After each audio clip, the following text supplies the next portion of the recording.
it, so your chest wall gets by without it. The surgeon can relocate it, and that's an artery supplying a new blood supply spliced into the coronary artery south of the obstruction, so that the muscle below the obstruction now gets new arterial blood supply from an actual artery. Right, it's a good solution. That artery is more stable than veins because it's used to seeing the high oxygen. This is a triple bypass. So there were 2 other blocked arteries on this heart, and you only have 1 thoracic artery, so you can only use that artery once. In this case, there are 2 vein grafts. So vein was harvested from this patient's leg, and you see there are 2 vein grafts that are spliced in at the top end. You can see there to the aorta, so they get new blood supply. And at the other end, which you can't see in this case because they're on the other side of the heart, they're spliced into also 2 more blocked arteries. Right? Those veins are going to be more problematic than the artery. The artery has a 10-year failure rate, maybe as low as 10 or 15%. The veins, 50% or more will fail by 10 years. So that's the problem with this surgery. So where does the Ohio State study come in? And I'm going to quickly take you through the results. It measured the wall thickness in human saphenous veins that were going to be used for surgery. The surgeon removes more than he needs because you don't want to run short of pipe if you're a plumber. So there's leftover pipe every time a person undergoes bypass surgery. That's what was used in this study. They were incubated either at low oxygen, and that's described here as the freshly isolated. They don't change if they're incubated in low oxygen, or at high oxygen. And after 2 weeks incubated, where the only variable really is high oxygen, you get intimal hyperplasia, you get wall thickening. So this was done outside living people in a laboratory model.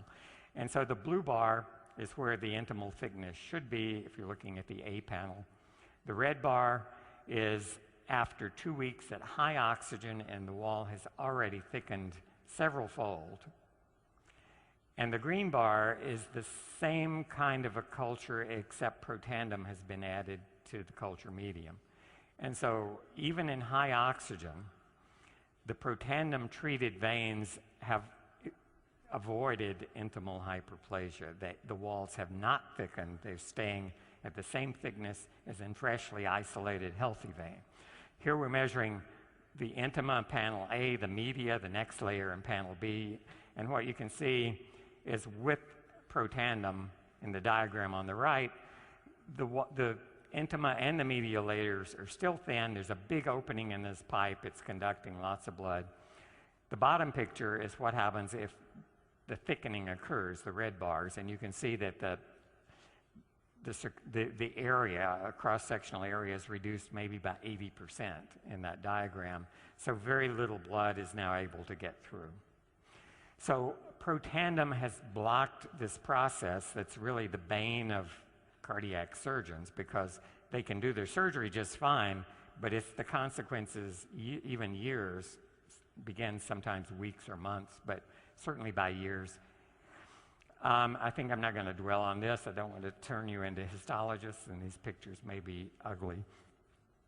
But if you look at just A, B, and C, and you say one of these is not like the other, you might pick the middle one. So even if you don't know what you're looking at, it certainly looks different. A is a healthy vein, freshly isolated. C is a vein incubated at high oxygen in the presence of protandem, which looks a lot like A. The one in the middle that looks bad, and it has, you can see there, a neointimal layer, and it's very thick, so there's a lot of vessel thickening happening there, prevented in C by protandem. If you look at the number of cells that are actively dividing, again, freshly isolated healthy vein, very few dividing cells. Incubated in oxygen, where it's going to see it if it becomes an artery or a replacement for an artery. A lot of dividing cells. That's required for that wall to thicken. It takes more cells. They're multiplying and getting thicker and thicker. Protandem, the right bar, completely blocks that intimal thickening. If we measure free radical production in these veins, A, B, and C are again fresh vein. B is cultured at high oxygen, and C is high oxygen with protandem. And what we're looking for is the red fluorescent stain. So you can see in the red one, in the A panel, very little evidence of free radical production. B, a lot of it. And C, incubated with protandem for the 2-week period back to the A levels. So it's blocking free radical production by scavenging those radicals. They're quantified in the bars on the right, so in the color code is the same. Blue is healthy, red, high oxygen, green, high oxygen with protandem. So again, we see the protection. This is looking at lipid peroxidation marker. This one is very closely related to T-bars, which was in our original study. It's a specific component of T-bars, 4-HNE. And again, look at the level of 4-HNE in the blue bar. That's healthy. High oxygen, but with protandem, it's even lower this time than the blue bar. It's better than new. It's better than the freshly isolated vein. But without protandem at high oxygen, you can see a lot of this lipid peroxidation product, maybe 5 times more. And why is the vein protected with protandem? Again, it's the same old story you've heard about in other studies.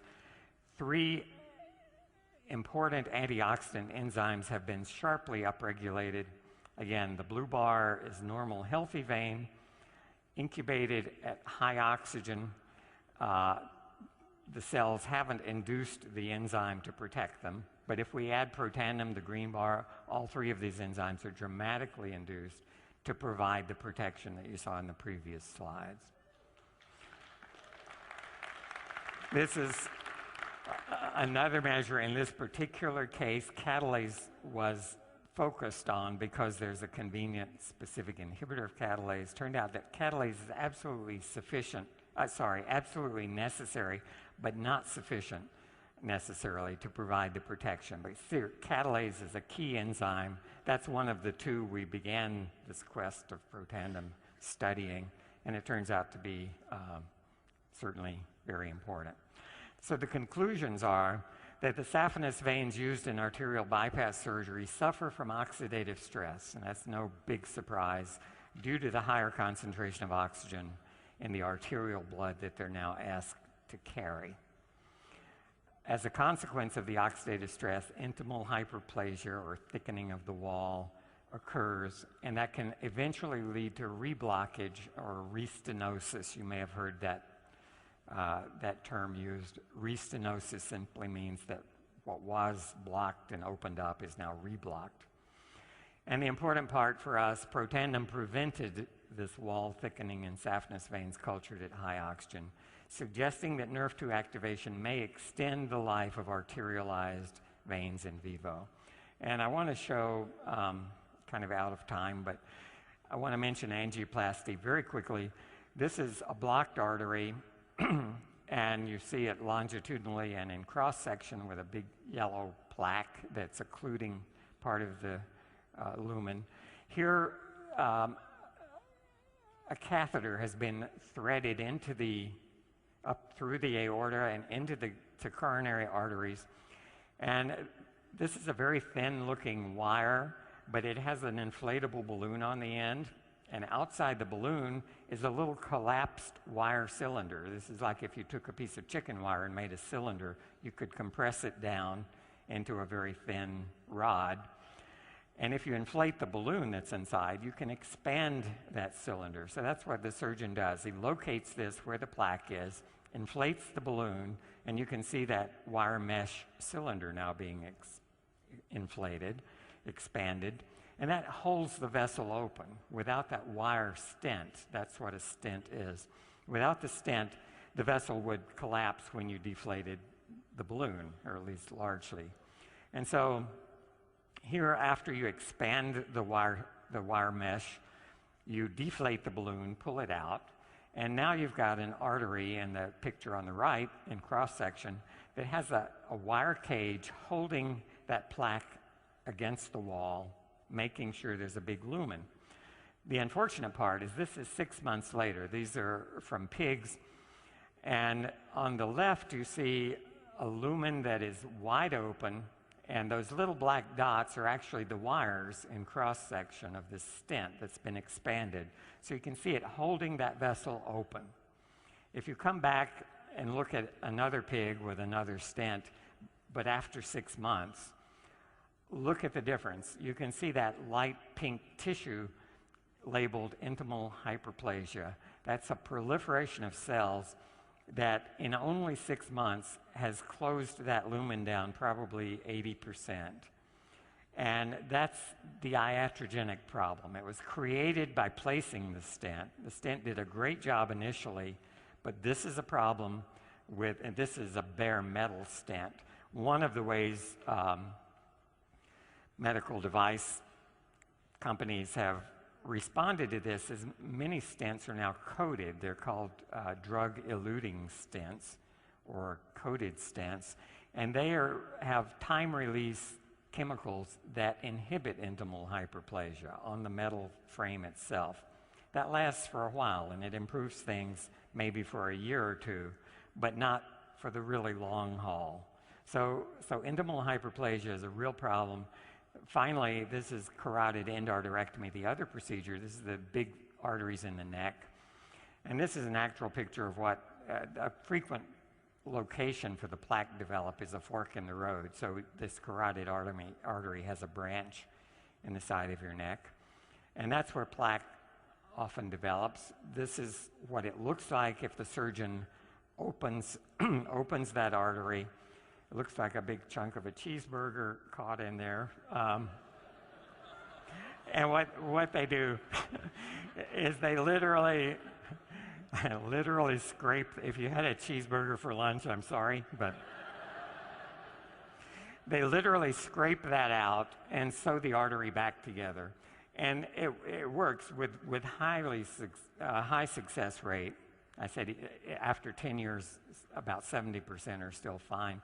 But that's a traumatic event for the artery. It's been opened up, the lining scraped out. And so these, when they fail, it's usually due to intimal hyperplasia as well.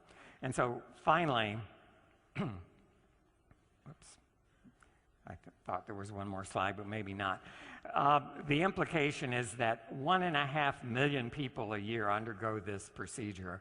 And that's a huge number of people who have processes going on that are almost surely going to lead to failures of these carotid arteries, bypass surgeries, the angioplasty, the coronary artery endarterectomy, a big market for something that can help prevent intimal hyperplasia.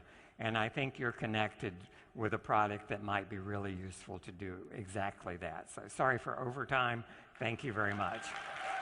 On the handle, making weird side times. Things I've never seen before.